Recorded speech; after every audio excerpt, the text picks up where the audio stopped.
What's up, buddy? Hey, man, how are you? I'm good. What are you up to today? Ran this morning and been doing a few things around the house, getting ready to watch a little playoff football in a little while, and just glad that we're back on the air with hopefully no more computer issues. I think we're good now. It was kind of so. a stressful few days for me because I thought I was going to lose all the information, but I'm back, and I just got back from pumping a little iron. Nice. Yeah. Crushing iron or pumping iron? Crushing. It was more like pumping. Yeah, that's crushing anything. I was kind of doing the circuit. I'm just trying to get my muscles reminded that we're going to do a little strength training here over the next. That's right. Whatever. So I just sort of got back into the machine kind of deal and felt good, really. I can, you can just sort of tell that it's just tightening things up and make, even with light weights, it's a pretty good little, reminder. Because I think tightening things up. You like looking in the mirror right now or something? Oh, dude, you can't even imagine. That's why I was late on the podcast. I was like, man, one day of lifting and look what I am already. Just you're imagine. the guy that does like that ref in the national championship game did like 100 push-ups and came out all swole. Pretty much. I'm gonna do a live Facebook locker room deal pretty soon. Yeah, you probably Men's will. locker room with the Y. I'm gonna do a live Facebook. Oh yeah, listen, man, that downtown Y in Nashville is not the place to do that. No, man. Just probably right there around the steam room sauna area. Yeah, that's a good place to do it. All right, pretty pumped about the podcast today. We have a special guest from Knoxville, a nutritionist. Is that technically what I would say? Lizzy Miller, welcome. Hi. Yeah, technically it would be Registered Dietitian Nutritionist. It's a mouthful. I like it. Oof. Yeah. All right. And nutritionist is good too. So I've done a little research in the past here, and I've kind of heard you on another podcast, and I just wanted to start with a simple question that can kind of ease us into this discussion, if that's okay. Okay, go for it. And it is this concept of a bad diet will make hair grow in places that you don't want it. Now, is that something you said, correct? No. Well, face hair? Or am I way off? Okay. Oh, man. I'm not What have you been remembering this. researching, Mike? Maybe that was somebody else. Okay. I could have swore I heard that. Maybe it was someone else. Anyway, so go ahead, Robbie. Oh, man.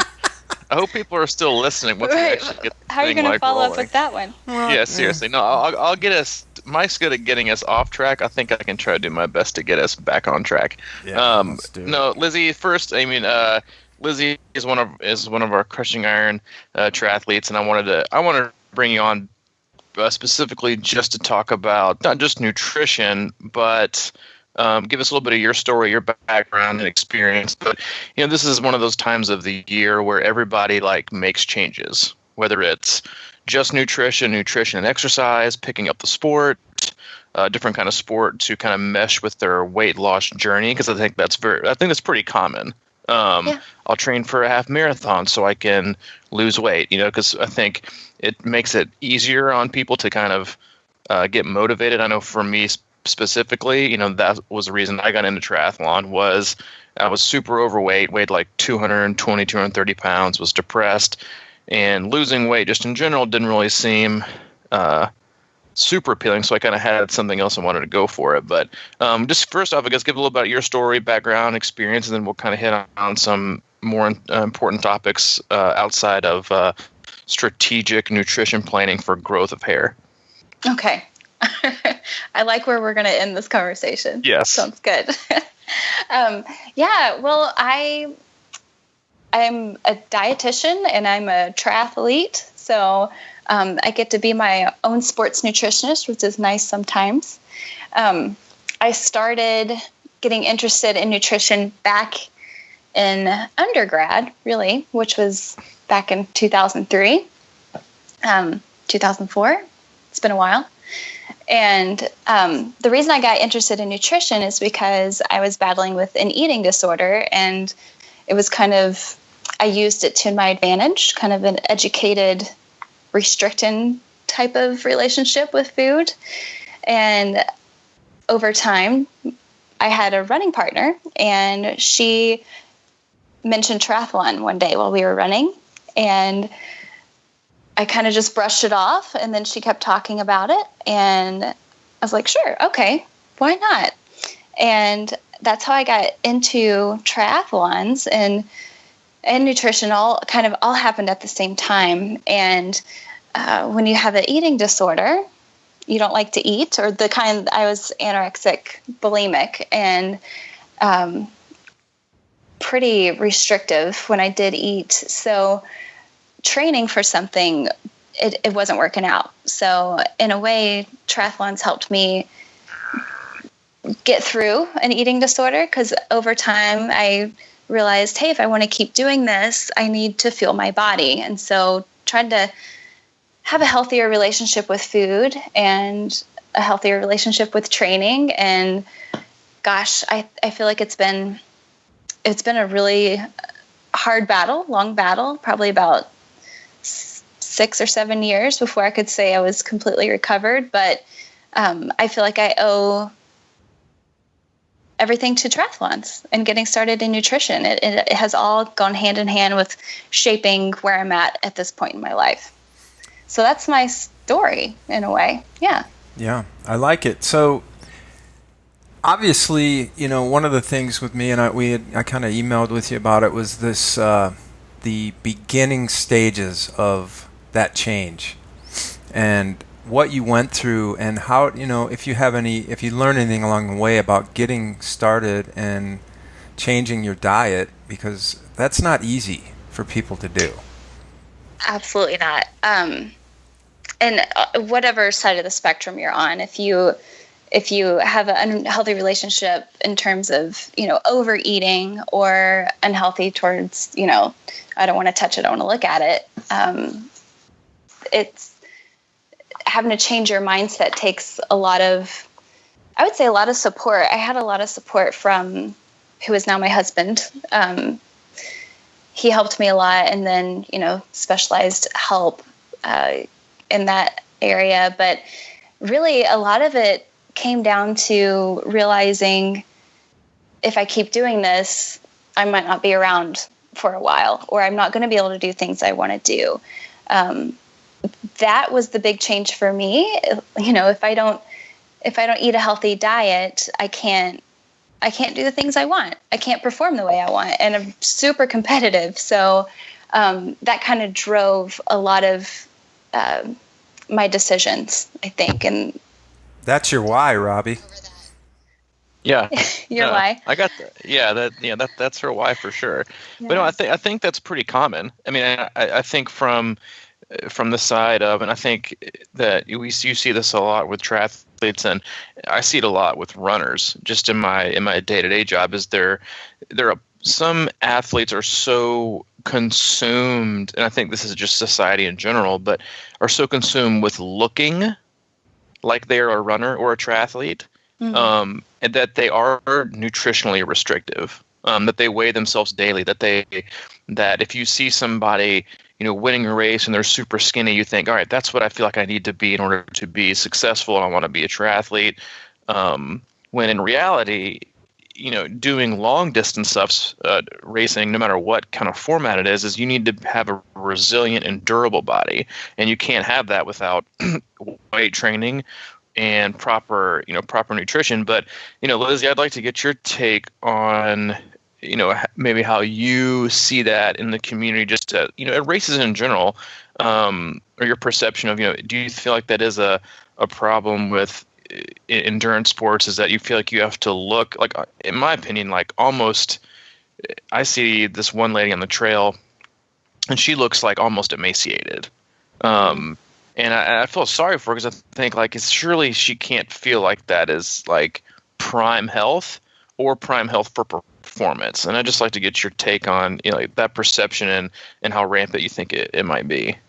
I think it's enormous in both men and women.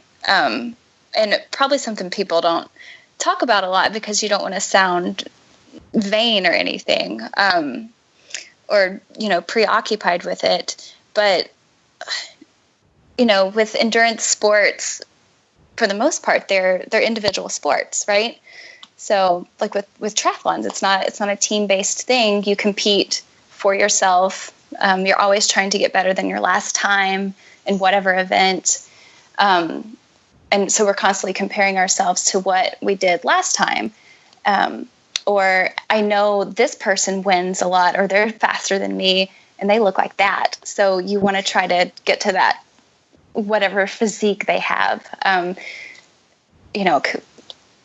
comparing yourself to other people and trying to get to that, if it's realistic for you or not, becomes an obsession. And it's not great. I think we can all, have you guys been there? You do that? I think that what I've always noticed is that is really common in runners. That, you start to see that look of, that real thin kind of thing. But, and I don't know, when I was only a runner, I would get this sort of brittle feeling in myself for whatever reason. And, I do feel like it's an issue, but for me, triathlon kind of rounded me out, and it sort of grounded me a little bit more in the whole endurance experience. But so back to, you decided you wanted to make that change, and I'm just real curious about like what types of foods you started making that change with. Okay. How do you make that transition? Because it's like 99% of people say, I'm going to start eating salads and vegetables all the time and all this sort of thing. And it never works because the body gets so, aggressive, I think, with itself almost, and it becomes painful. So I don't know if you have any kind of theories on that. And again, this is sort of just discussion. This isn't the be-all, end-all, because I think there's so many answers out there for nutrition, and you have to kind of find your own formula in your own pocket within that world. But just, something that you've gone through and experienced so closely, and now, you're a nutritionist. And so do you have any, thoughts on how that started, maybe even reflection on what could make it easier for people to transition in their diet? Yeah, I think I'm trying to remember back how I did it. Or I guess the advice I would give is, if you're just getting started, food is something that people enjoy, brings joy to our lives. We like to eat things that taste good, things that keep us full, things that, we like. So I would start, you don't have to cut anything out. It's all about moderation, and that probably sounds like a cliche, but eating quality over quantity, everything in moderation. I think I'll tell you what I eat now. How's that? Because that's what I can remember. Yeah. How do you do it? I can't remember like 10 years ago. So I love having yogurt and fruit, and I make my own granola. I'll have that for breakfast sometimes, or I'll have egg with toast and some fruit. Always try to get a good balance of protein, healthy carbs, and healthy fat. That'll hold me over till my next meal, or if I get to have a snack in between. I think it's all about balancing, not really cutting anything out, but making sure you're getting a balance of those big three macronutrients, carbs, fat, and protein, and not restricting, one or the other, but getting a healthy balance. And that's like so fundamental, but it's a struggle for a lot of people. Yeah. Lunch is hit or miss. I never know what to have for lunch. I'll usually just grab leftovers or something. And then dinner, same thing with breakfast. Healthy balance of carbs, protein, fat. But you're not like an exotic health food maker type person. It sounds like you're kind of in the moderation of that as well. Like, for example, my mantra all along is just to try to get one solid meal like that a day, and try to get more. But if I can do that, it kind of keeps me on the pace. I think going overboard with this stuff can be real difficult. I think that's a whole nother, like master's degree of normal people eating kind of thing. Yeah, everyone's an expert in nutrition because we all eat, right? Yeah. Well, you listen to your body. Now, Robbie, I mean, we've talked about it a little bit. I eat the same thing every day. Yeah. Oh, really? Pretty close, yeah. Well, we all know that works. Pretty close. Yeah. It seems to. It does. It's predictable. I don't have to think a lot. I know it's healthy. I don't have to think. And it seems to do okay. I feel all right. But I think one of the major after you've made a change, and because I know when I made changes in my diet, I mean, gosh, I tried everything. And I mean, this is back in like 2005 and 6. I think I started with the Subway diet. No lie. Oh, nice. Seriously, and lost like 20 pounds. And then I went to the Atkins diet and lost some more. And then eventually got to like kind of the point where I am now, where it was just kind of like, all right, this is just kind of where I'm at. Were you feeling good at that time with those diets? I definitely wasn't performing well.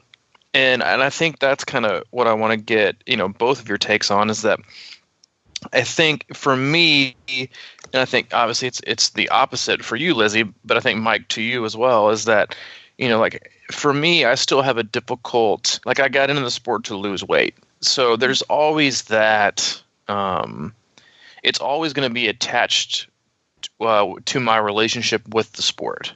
And I can often find myself, Lizzy, we actually texted about this the other day. It was like, I despise mirrors. And I don't have mirrors in either of our gyms, because I just think they lie to you. They lie to you.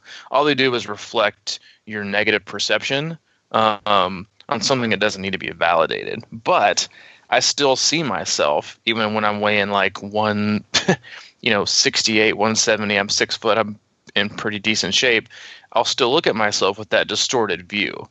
And I think the difficult part, I think it is for a lot of, triathletes that get into the sport to lose weight, or it goes hand in hand, eating right, training right, validation, I'm doing things well.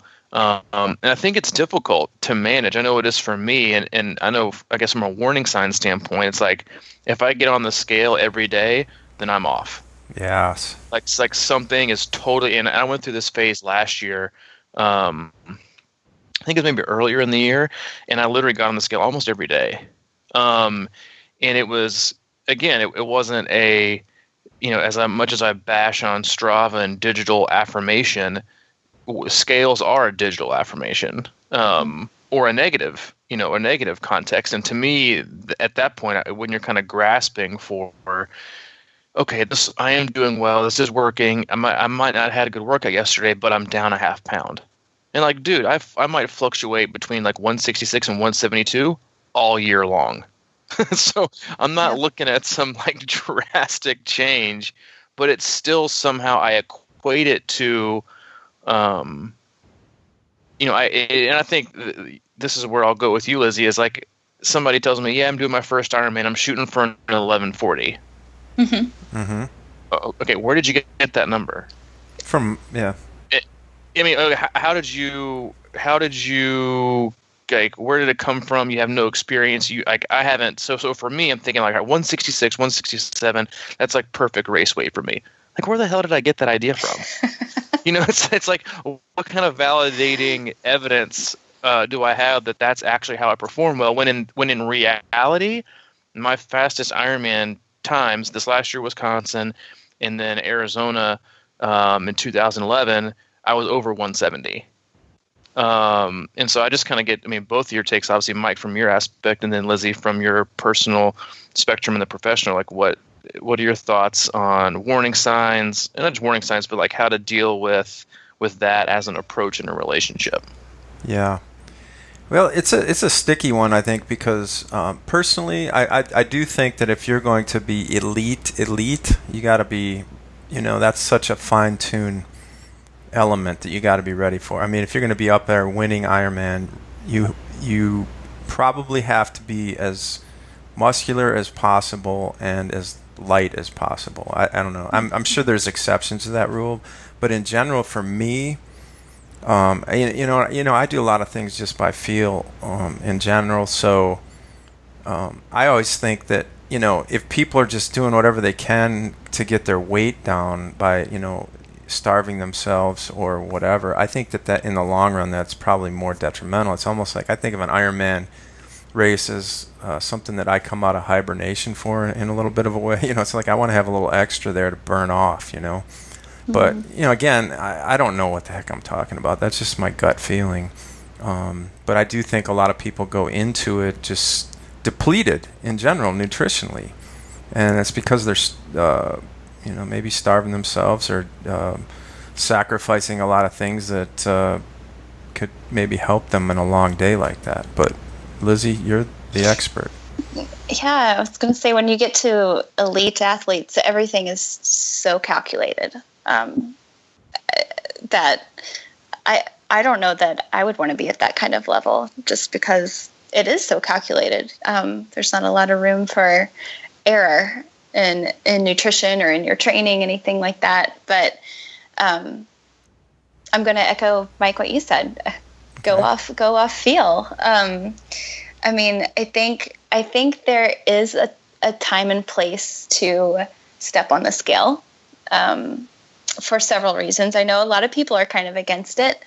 Personally, I have a scale in my house. I don't use it very often. But when I was training for Ironman Chattanooga, I used it as a tool to keep myself in check, to make sure I wasn't losing too much weight. And mostly if I was losing weight, it's because I wasn't eating enough and I was losing muscle, and my training was lacking. I couldn't go as fast, or I would get an injury or something. That's when that stuff happens, when you're not keeping everything in check. But if you are going to weigh yourself, I think having some rules and reasons you weigh yourself, how you're going to use that number, setting up rules for yourself is a good idea before you start weighing in, and kind of telling yourself, all right, if the number's not what I like, this is what I'm going to say to myself, or I'm not going to freak out. Kind of set yourself up in that way. I like what you said there about the weighing yourself to make sure you're not losing too much weight. I think that's kind of something people probably don't think about often. But again, I just believe that you have to be strong to compete, and especially at Ironman, you can't be frail and depleted. And Rob, you talk about like all the time. This may be a little bit of an analogy, but in the pool swimming and open water swimming, it's not, it's a night and day situation in a lot of ways, and you have to be strong in the water. You can't be, it's not much of an, maybe it is to be, lightweight or whatever, but the strength that you have to perform well over 140 miles can't be underestimated, Yeah, I think that strength in general is, I think it's like almost frowned upon in the sports. Like I don't want to look too bulky, or that's going to interfere with my performance. When the reality is, it couldn't be any farther from the truth. You want a strong foundation, and that's a combination of how you train, sport specific and also with weights, but it's also on how you fuel that engine you're trying to build. There's no point in trying to build an engine if you're not gonna give it an oil change. If you're not gonna, and I always use this in analogies as well, is that this time of year, I'm a huge fan of saying, right now we're building the chassis in our car, and we're building a strong foundation. And then once we get that big engine, the fast engine, the speedy engine, we want it to be able to go for a long time and have a chassis that supports it. And I think that what people often forget is, all right, what am I actually doing to fuel myself? Like that there are certain times and parts of the year, but I agree is that most people are too concerned like that they can't lose enough when they should be worried that they're losing too much. Losing too much weight. I think the only I'd love to get your opinion on this, Lizzy. Is that the only thing that I kind of do that's calorie restrictive anymore is this time of year, I'll do a lot of fasted runs early in the morning without having any breakfast, just like a cup of coffee to clean out the engine. And then I will run, like today, I ran for like an hour and 45 with just water. But I don't do it for to lose weight. I do it to help teach my body up to an extent. Like I don't do it every day, but I do it to help teach my body to use fat as its fuel source. Yep. Because in long distance racing, fat is readily available, and it makes it easier than having to consume at so many aid stations. But that's something that I do that I believe I do it for performance reasons and to race better, and it's helped me in the past versus calorie restrictive because I feel like I want to lose weight when I run, and if I take in a sports drink, then it's automatically going to, put on weight. Yeah, but I think that's a nice strategy. You're kind of setting your body up, like you said, to perform on race day. You're mimicking that scenario, what your body can expect. It's kind of like flipping a switch, right? Teaching it to flip a fat switch. I mean, yeah, and that's like the flips that people don't ever take into account. Is that to train your body to burn fat as its fuel source in long racing is super beneficial. But guess what? You got to have fat. I gotta have fat on my body. I can't have 1% body fat and be like, oh man, I'm gonna burn fuel and I got 500 calories of fat to burn through that I'm gonna fall over. So it doesn't work that way. And this is a huge pet peeve of mine, and I think hopefully we can educate some people here. But I have this and I think it's just people are uneducated and worried. But one of my biggest pet peeves is to see people with gel flasks and Camelbacks on a 5K. Yeah. I don't know why it bothers me so much, but that they're probably not even going to delve into the fuel source of their fuel storage of what they even used 3 days ago during their 5K. They feel it necessary to have a Camelback and some gels and a water bottle, and from a consumption and race standpoint, help us out when you traditionally will start to use fat stores, glycogen stores, what you need to replenish, when you need to replenish, and stuff like that. I'll tell you what I know, and things change all the time with the new research and stuff. But my rule of thumb has always been, if you're going to be working out or if you have an event or you're going to be working out for an hour and a half to 2 hours at the least, that is when you would need a supplement of some sort. Especially if you're going to keep going past an hour and a half or 2 hours, if you're going to keep running, keep doing whatever, that's when sports drinks and gels and whatever, that's when it's beneficial. Otherwise, yeah, I would have to say that's kind of a pet peeve of mine too. Yes. Yeah, I'm going to jump on that and agree with you, but because it's not necessary. But people are probably new to something. They're super excited. They've got all the gear, all the gadgets. They look the part, and they go for it. Yeah. But it's not. I don't think it's necessary. Yeah. I'm not sure when glycogen stores run out and all of that stuff, but. Well, I'm sure that varies too, right? I mean, between the person. So yeah. It's I know that I'm on I do the similar thing, Rob. I do that on the trainer a lot, where I'll just use water. But if I'm in a spot where, and I don't know if this is good or bad, but if I'm struggling to kind of get my distance or time up, I'll start out with a bottle of Scratch or something like that, and it really does kind of help me push over the hump a little bit and warm my body up or get something firing so I can get to a place where I want to go 2 hours or 2.5 hours on the trainer. A lot of times, like you said, though, you need it at that point. But I'm just saying, even if it's an hour and a half ride, maybe, where I just don't feel it. But sometimes if I put a little bit of supplement or some kind of thing going, it helps me get going. But now, Are you guys? Can we talk about ketosis a little bit? A little, yeah. Let's do it. Because it's a surefire way for us to get our podcast up to like the top 20. Yeah. Because if you have paleo or keto in your title, then you're like automatically in the top 30. Yeah, and I wouldn't even go out unless this goes for another 25, 30 minutes. I probably won't even use that word, but I've always been curious about it because of the fat ability to burn fat in human bodies, and I've kind of tried, half-ass effort at going that way, and it's really hard to get to that point when you're training for a triathlon. I've decided without carbs and stuff, I just don't know if I can do it. I mean, I could, I suppose, but is that just me, or is that like real? Lizzy? I think it's real. Like, it's a quick way to lose weight,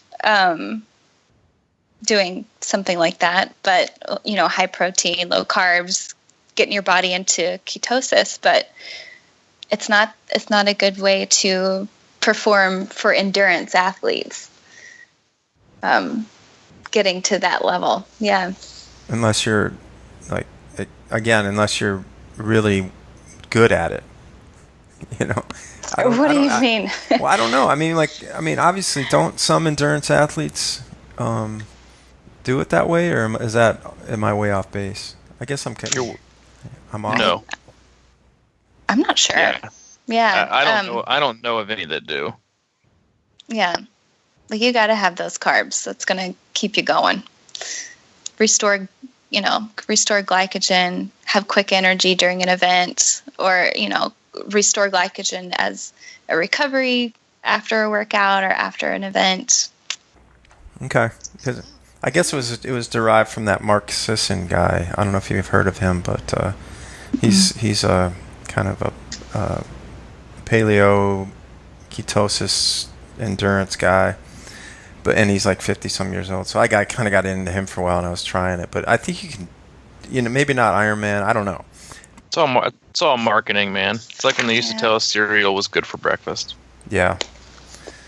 Oh, and is cereal good for breakfast? How about this, Lizzy? Can you give us like, do you have some go-to staple power foodie type things that you think of specifically that help you with triathlon?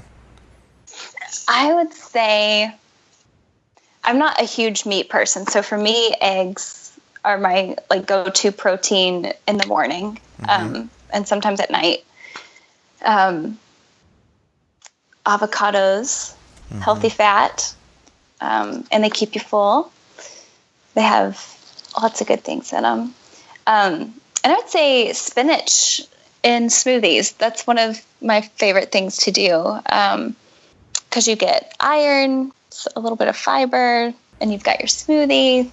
Yeah, that's my superfood. I don't use a lot of supplements or powders or anything in any foods that I eat, or sports drinks. Or you don't do any sports drinks? I'll do. This sounds so old school. I will do Gatorade. And the reason I do Gatorade, I don't like it, but I do it because most of the time that's what's on the race course. So that's what I have trained myself to take in. Not that I enjoy it, but food's for your body, not your mouth. Food, yeah. I try to get everything I need from food. I just had to throw that in because that's a Zen proverb or something, or some thing is like they are this saying of food is for your body, not your mouth. And I think that goes both ways too, because once you change your diet, then things like spinach are for your mouth because you get accustomed to tasting different, Oh yeah, change your palate. Yeah, the palate change. Now, Robbie, you're a stickler on. Have you ever done put sweet potatoes in smoothies? No. I don't sound good.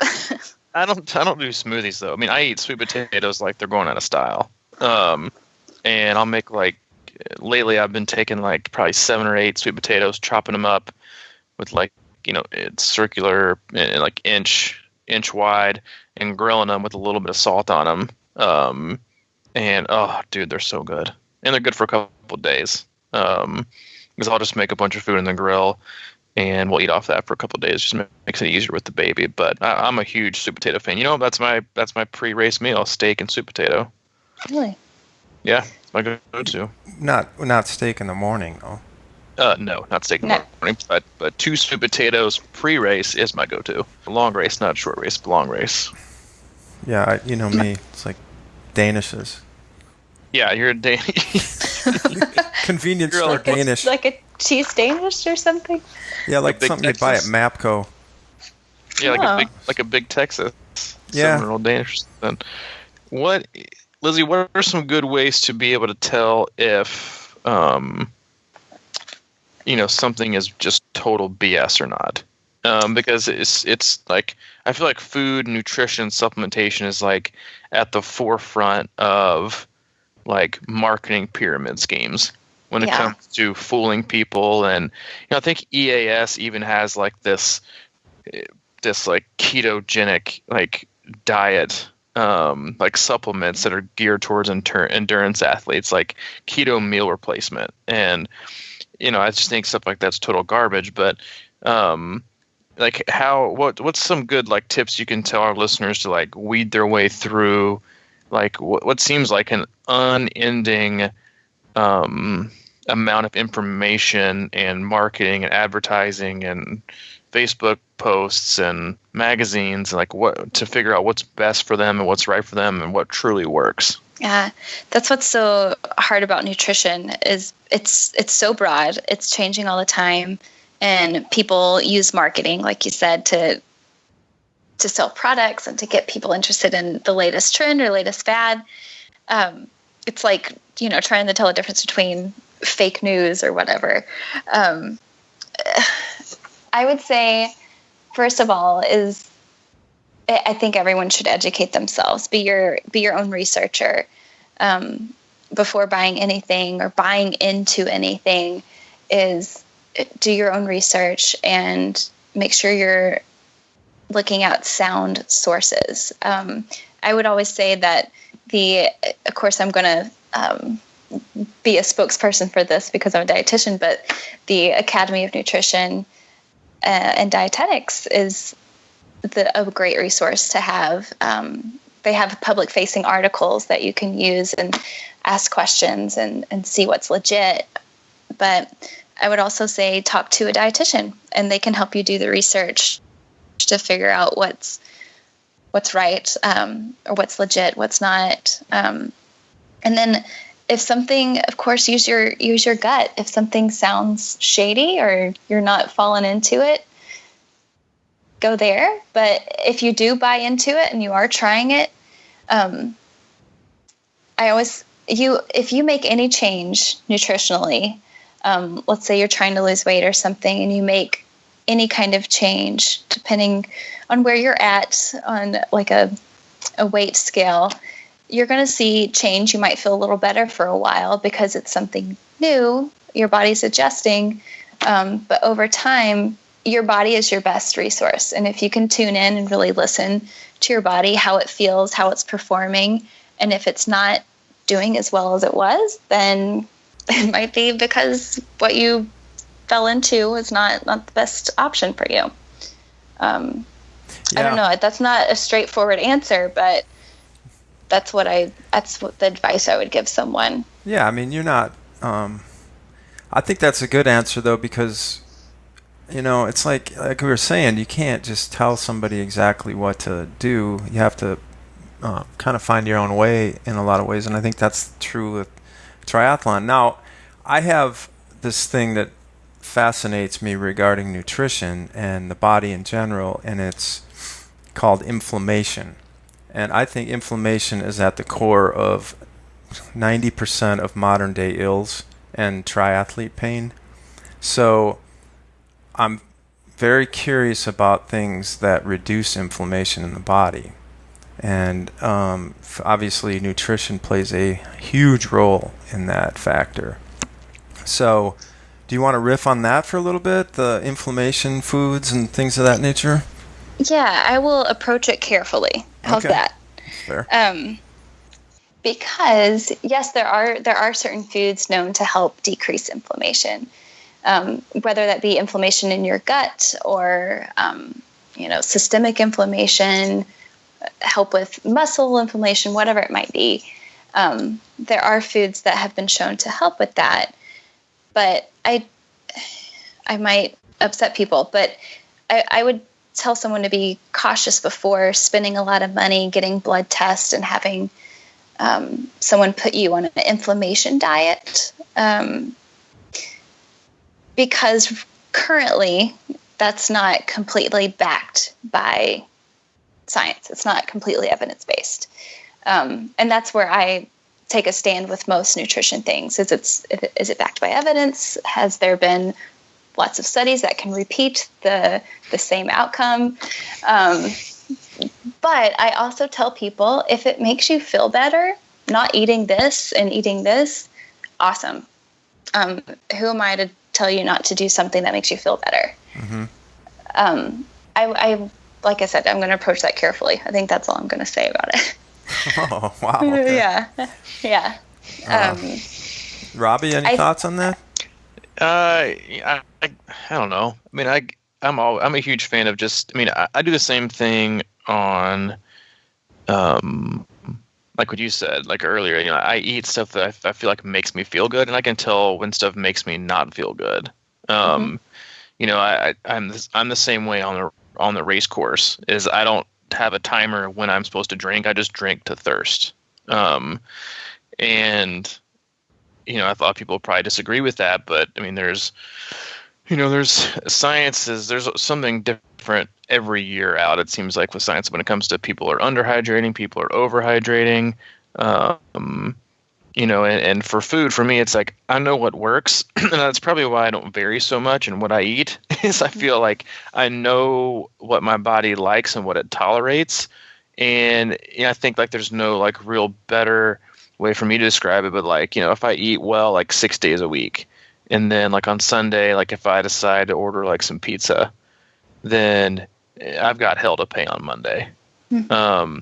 And whether that's just because it was greasy and crappy, or because like my body is starting to like work more efficiently with better foods and more quality, than if you kind of like drop a like a food type virus in it. It's what it feels like. You feel sludgy, you feel my energy's low, I don't sleep well. I mean, it's like like for me it's ice cream. I love ice cream, but if I have any ice cream at all, I sleep horribly and I feel terrible for like 2 days. And so I think for me, it's like I know what to do and what not to do.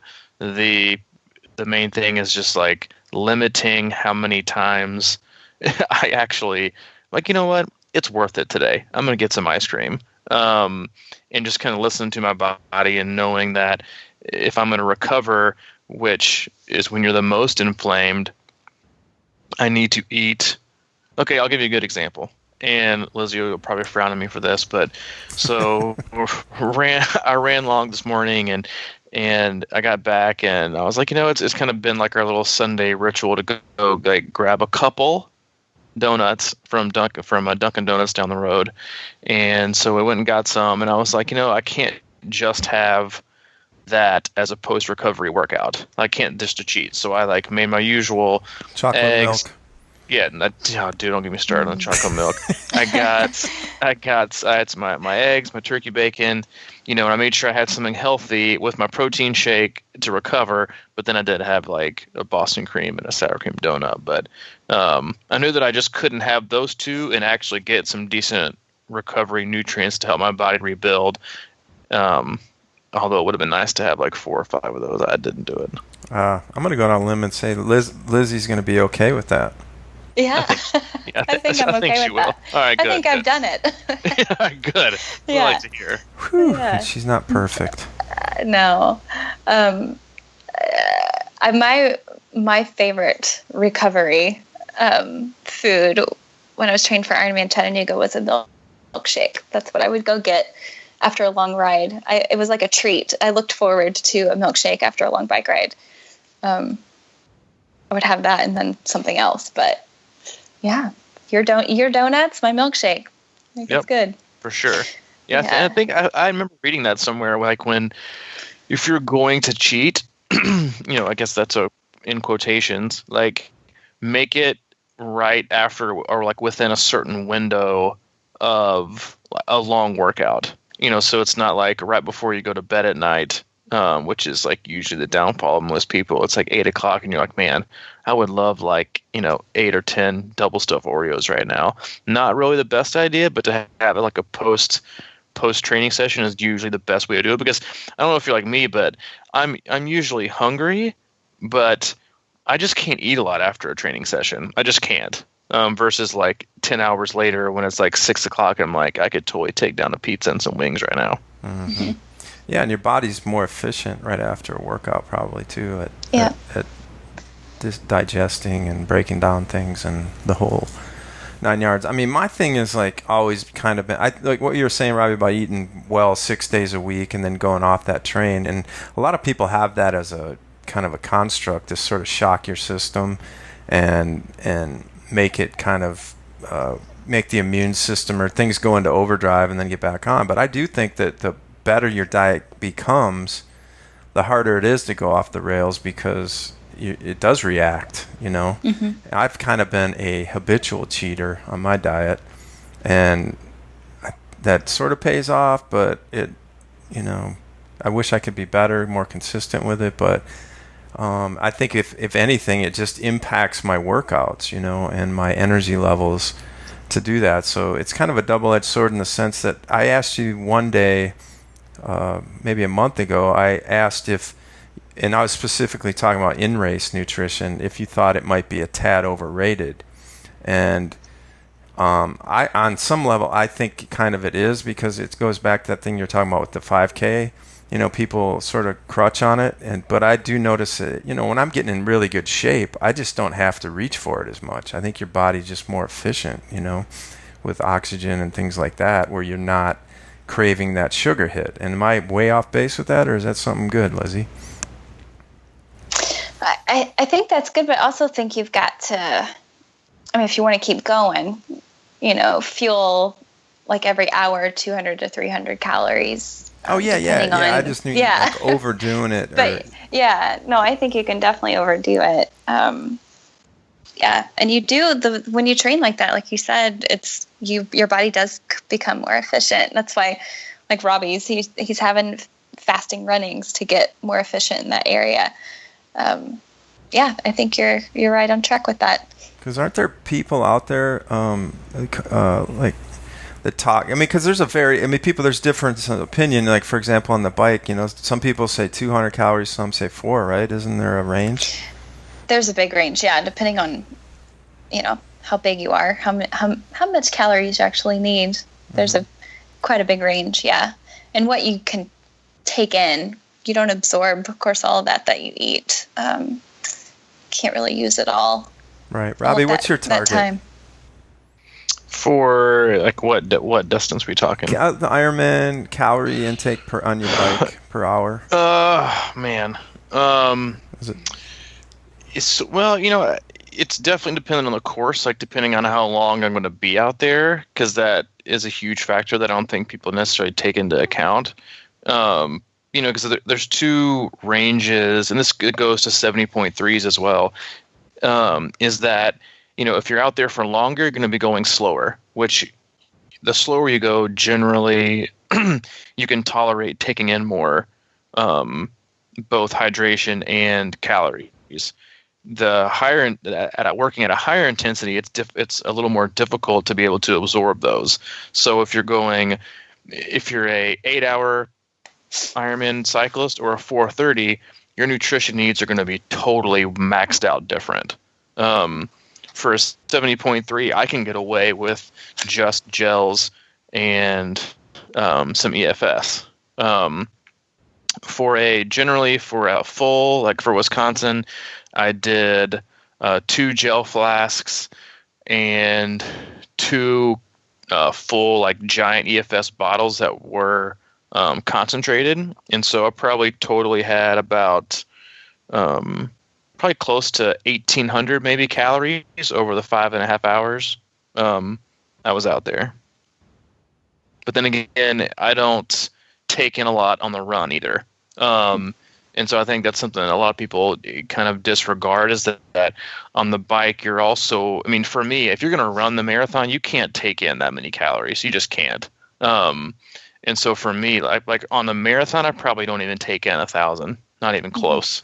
And so like that's what people forget about. And I heard you mention something, Lizzy, in your previous podcast that I do as well, is that as soon as I get out of the swim, I just down some gel. I mean, I kill some, because you're already, we covered this in our podcast about Wisconsin, is you're already in such a calorie depleted place already, because you ate super early. You probably ate early the night before. You just swam 2.4 miles. Like, you got nothing. I mean, right. Like, and people are just, I'm just going to get on the bike. And then people are always so gung ho the first 5 miles, they just forget about it. And, and so like, and I'm a huge fan of like drinking a lot of water before I take in sports drink to give my body something to kind of soak it up with. But slamming that gel, I think is a huge, it's hard to get ahead of the game calorie wise. And that's a great way to do it, is to get, if you can get 100 calories ahead before you even get on the bike, then it's a huge deal. But that's kind of what I'll take in on the bike. And that's also, like I said, like also in preparation for having some leftover stores for the run. Yeah, that sounds good, man. Lizzy, you got anything that's burning on your mind right now that you just want to get out there? Well, I didn't want to shut down your inflammation question completely.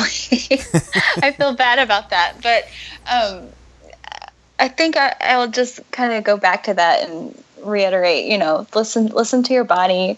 If you eat something and, when you're making changes, you notice you don't feel well, don't eat it. Don't eat it as much. But a lot of times when people are changing or kind of focus on inflammation, a lot of our foods, it's quick, it's convenient, it's processed, and I think that's where a lot of inflammation comes from. And unfortunately, sports food it's a lot of junk, the gels, the bars, all of that.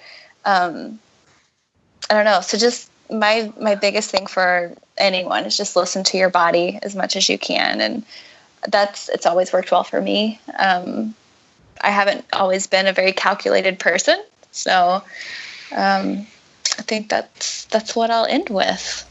Okay. Now, yeah. I just, I want, before I forget, and we're getting new at this whole thing, but we've kind of, we're going to do some cross promotion with Lost in Transition. And Lizzy, you have a podcast on there that I do. People want to hear some more great stuff from her. Go over to Lost in Transition. It's great to have a partner in podcast. Awesome. Yeah, partner check those out. Podcast. Yes, it's a great podcast to listen to again yesterday. Yeah, we're all about reaching out and spreading the wealth of community. And on that note, too, I've also I have a Crushing Iron I guess it's a fan page, but now we're opening a closed group. So if you want to be in there, search it out and send us an invite. We'll get you in there and start getting some dialogue going and build a little community conversation with people. I'm pretty excited about that. Rob, I know you're excited about that. Oh, dude, anything with Facebook I'm pumped about. I don't know how else to do it, man. I'm just kidding. No, I think I'll have my wife peek in and make sure everything's going well.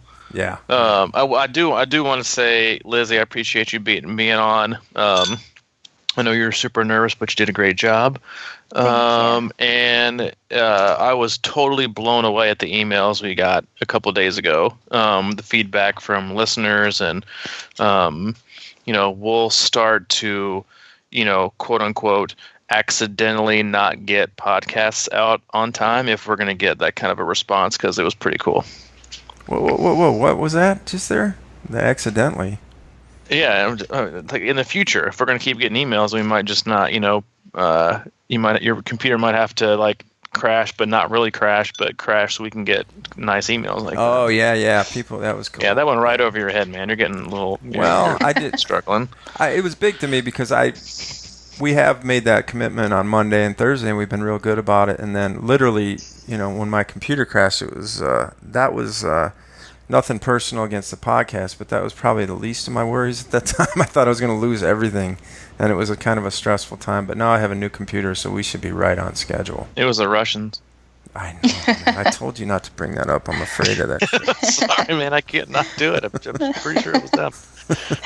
Yeah, I really thank you too, Lizzy. It was awesome, and I can't wait to meet you. I'm sure we'll be crossing paths. You'll be down at Ironman Chattanooga 70.3, right? I'm sure I can come cheer people on. Yeah. We super close. That was part of the agreement here, I think. Yeah. Okay. We'll have you on if you come watch us. I'll see you. She can't really say no. You know you what? trapped me. I'll lay out my new non-inflammation diet for you when we get down there. Okay. let me know what you're doing, and I'll let you know. You guys can get the ebook out in like 2 months, and we can start making some money. Oh man, it's big on the gluten free. Yeah. I'm not even gonna go there. Okay. That's not where I was going. Just so you know. Okay, I was worried. No. I just think in general a more alkaline diet is a good way to go across the board. All right. Yeah. So. That was her way of saying, yeah, whatever. Anyway, moving on. Go for it. I fully embrace the idiocy of my theories. But if it works for you, it's not idiotic. You're fine. Well, yeah, I'll let you read the book when it comes out. Okay. I want a signed copy. I want the first off the press signed copy. It's done. Consider it done. Okay. All right, Robbie, anything else you want to say other than crushingiron@gmail.com, and we get right back to you, and we're happy to answer questions, and we love it. Yeah, that's all I got. I'm tapped for today. Join our closed Facebook group, private Facebook group. We'll get you in there, and we'll get the discussion going. Lizzy will be in there. Awesome. Thanks for having me, guys. Hey. Yeah, anytime. Anytime is right. All right, and I guess that does it for this podcast. Yep. Lizzy, I'll talk to you soon. Don't run too hard this week. Sounds good. I'll listen to you. Lizzy, all right, please do. Robbie, Hey, Mike. Bye. Bye.